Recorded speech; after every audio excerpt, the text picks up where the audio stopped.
There's something I've been wanting to talk about for a long time.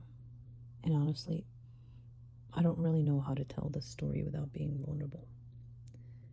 The last 4 years of my life have been a lot.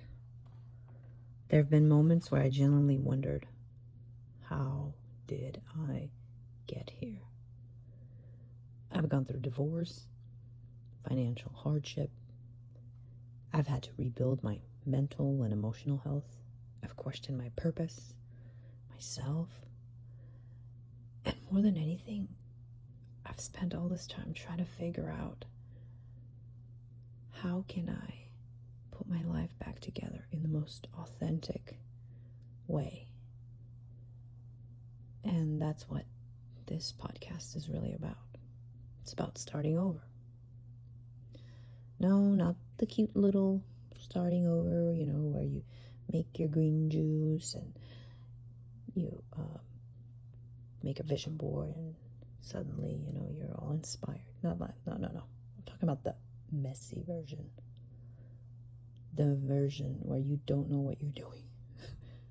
The version where you're scared. The version where you have to rebuild your confidence while you're still dealing with the things that broke it in the first place.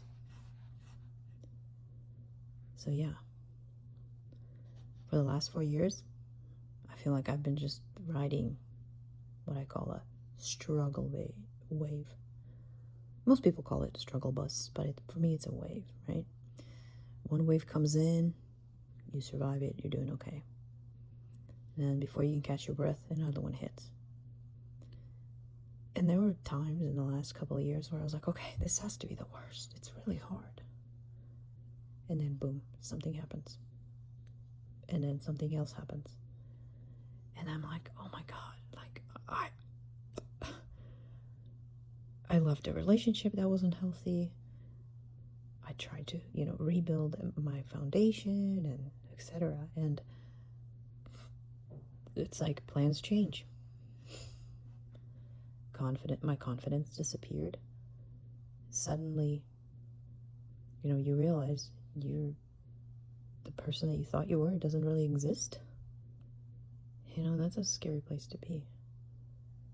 But it's also a great place to be, because from there you can start over again.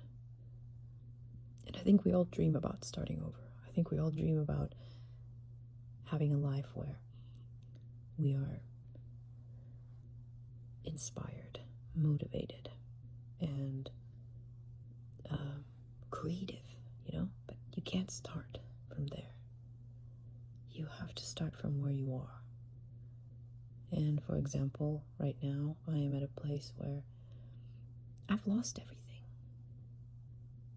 And, if someone were to look at me from an outside point of view, they would look, wow, dang, that sucks. Look, that's terrible. Or they could say, well, that's her choice. She did it. I, on the other hand, choose to see it in the light of, I get to start over again, but this time I'm going to do the hard work. I'm going to do the hard work of putting in the foundation the right way. I'm not going to hope that it's going to work out. I'm actually going to trust myself. And that's what I want to share with you on this podcast.